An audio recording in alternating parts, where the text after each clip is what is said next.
السلام علیکم ورحمۃ اللہ وبرکاتہ. میں ہوں محمد رضوان اور آپ دیکھ رہے ہیں 7 منٹ لیکچر.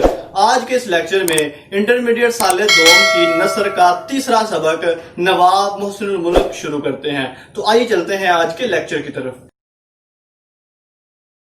شروع کرتے ہیں جی. بسم اللہ الرحمن الرحیم. آج کا لیکچر نواب محسن الملک کا ہوگا جس کے مصنف ڈاکٹر مولوی عبدالحق ہیں، اور یہ سبق ان کی کتاب چند ہم اثر سے لیا گیا ہے. صنف کے اعتبار سے یہ خاکہ نگاری ہے.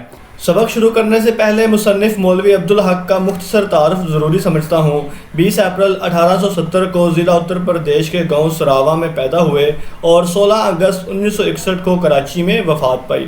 1935 میں جامعہ عثمانیہ کے ایک طالب علم محمد یوسف نے انہیں بابا اردو کے نام سے پکارا، جو بعد ازاں ان کے نام کا جز لا ينفق بن گیا.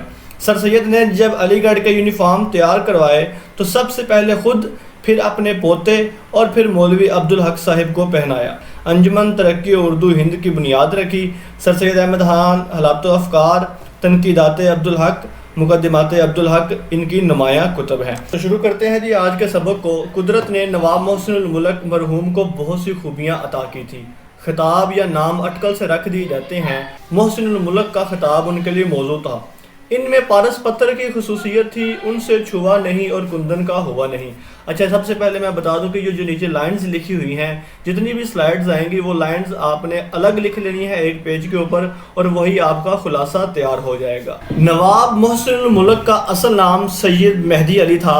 آپ 9 دسمبر 1837 کو اٹاوا میں پیدا ہوئے. تنگ دستی کی وجہ سے ملازمت ترک کر کے 17 برس کی عمر میں 10 روپے ماہوار پر ایسٹ انڈیا کمپنی کے ڈسٹرکٹ ریونیو آفس میں کلرک بھرتی ہو گئے. 1861 میں اٹاوا کے تحصیلدار اور پھر مقابلے کے امتحان میں کامیابی حاصل کر کے 1867 میں مرزا پور کے ڈپٹی کلکٹر بن گئے. 1874 میں حیدرآباد دکن کے وزیر اعظم سر سالار جنگ نے انہیں ریاست میں بلا لیا، جہاں انہوں نے مسلسل 19 سال خدمات انجام دی. بات کرتے ہیں نواب محسن الملک کی خوبیوں کی. تو خوبیاں انسان کے اندر دو طرح کی ہوتی ہیں، کسبی اور وہبی. کسبی خوبیاں وہ ہیں جو خود سے کمائی جاتی ہیں، محنت کر کے حاصل کی جاتی ہیں.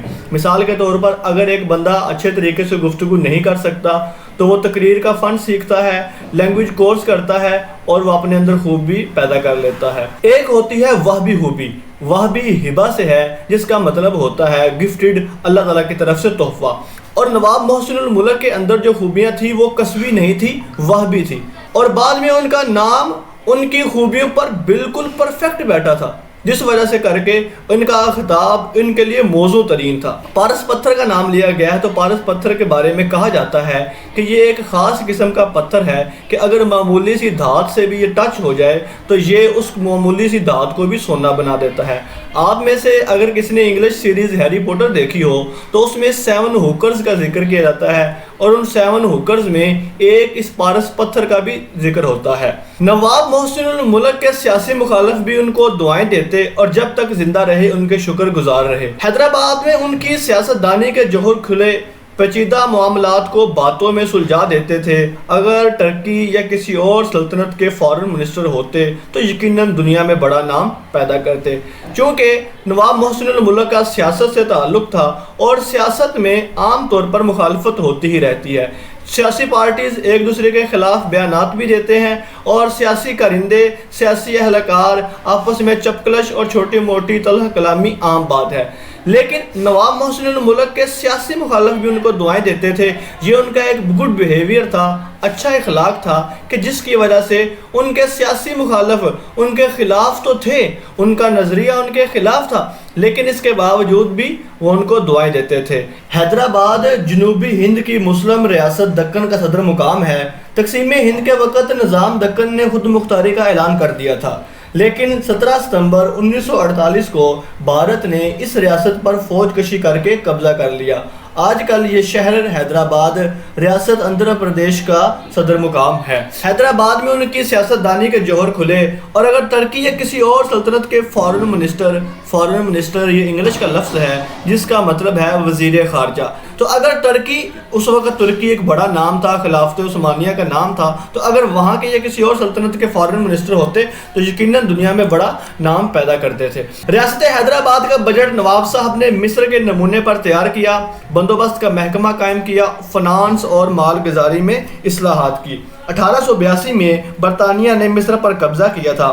معیشت کی بہتری کے لیے پہلی بار مصر کا ترقیاتی بجٹ بنایا گیا۔ تباہ حال ملک اور لوگوں کی فلاح کا یہ شاندار بجٹ بنایا گیا تاکہ ان کے دل جیتے جا سکیں۔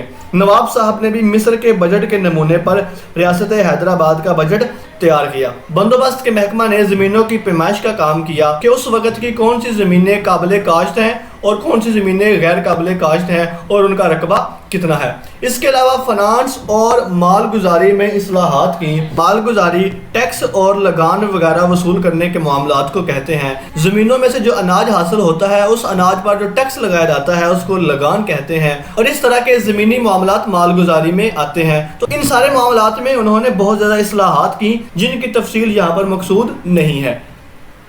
حیدرآباد میں بڑے لوگ آئے ہیں لیکن جو مقبولیت انہیں ملی کسی اور کو نصیب نہ ہوئی۔ نواب محسن الملک کی رخصت کے وقت حیدرآباد میں کوہرام مچ گیا۔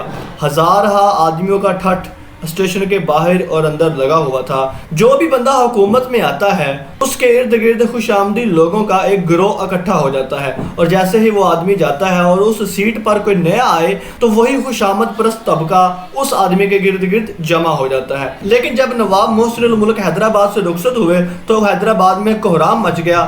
ہزارہا آدمیوں کا ٹھٹھ اسٹیشن کے باہر اور اندر لگا ہوا تھا۔ سینکڑوں آدمی جن میں امیر، غریب، بیوائیں اور یتیم سب ہی تھے زاروں قطار رو رہے تھے۔ وہ کیا چیز ہے جس نے چھوٹے بڑے سب کا دل مول لیا تھا؟ یقیناً ان کا پیار، محبت، اخلاص اور ان کا اپنے پیشے کے ساتھ سنسیئر ہونا تھا، جس وجہ سے لوگ ان کی عزت کرتے تھے۔ سبق کے دوسرے اور آخری حصے کے ساتھ انشاءاللہ العزیز جلدی ہی ملاقات ہوتی ہے۔ آپ کی سماعتوں کا بہت بہت شکریہ۔ اللہ حافظ الناصر۔